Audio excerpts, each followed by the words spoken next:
জানেন মা, কালকে আমার মা ফোন করেছিল, বলছিল দাদার বিয়ে ঠিক হয়ে গেছে, তোকে এক সপ্তাহ আগে চলে যেতে হবে। আমি বলে দিয়েছি তোমার ছেলের বিয়ে ঠিক হয়েছে, আমি এক সপ্তাহ আগে গিয়ে কি করব? তো মা বলছে দাদার বিয়েতে তুই আসবি না। তাই আমি বলেছি এটা দাদার সমস্যা, তোমাদের সমস্যা, তোমরা বিয়ে দিচ্ছ, তোমরা সামলাও, আমি যেতে পারবো না। এখানে আমার শাশুড়ির শ্বশুরের মামার মেয়ের বিয়ে, আমি সেখানে গিয়ে বিয়ে অ্যাটেন্ড করবো না, না তোমার ছেলের বিয়েতে অ্যাটেন্ড করবো?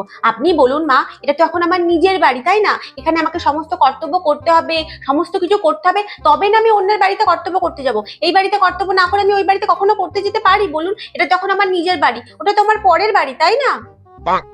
সত্যি গো, তোমার বাড়ির লোক যে আমাকে এত ভালোবাসবে আমি সত্যি কোনোদিন কল্পনাও করতে পারিনি। কেন? হ্যাঁ, মানে দেখো, অন্য সময় আমি কাউকে খেতে না দিলে কেউ কিন্তু খায় না, এটা কিন্তু কালকে একদম পুরো প্রমাণ হয়ে গেল। আমি সত্যি খুব খুশি হয়ে গেছি।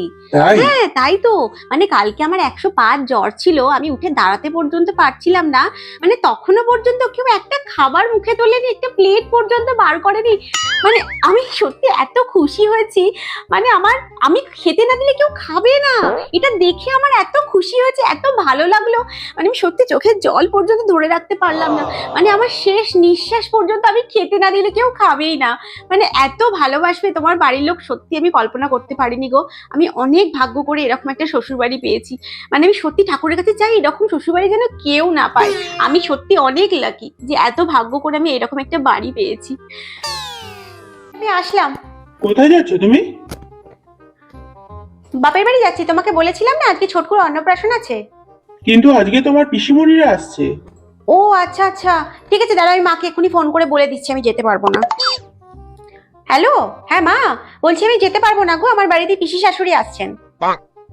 না তোমার ওখানে অন্নপ্রাশন, তো আমি কি করব? তোমার অন্নপ্রাশনটা ইম্পর্টেন্ট না আমার বাড়ির পিসি শাশুড়ি ইম্পর্টেন্ট? আচ্ছা, না আমি যেতে পারবো না। আর তুমি জানো না আমার বাড়িতে আমি না থাকলে কোনো কাজই হয় না, যতই অন্য কেউ থাকুক না কেন আমাকে আগে থাকতে হবে।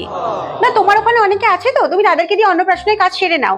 আগে আমি আমার বাড়ির কর্তব্য করব, তারপর যদি সময় থাকে তখন আমি তোমার বাড়ি যাব, আগে আমার বাড়ি ইম্পর্টেন্ট।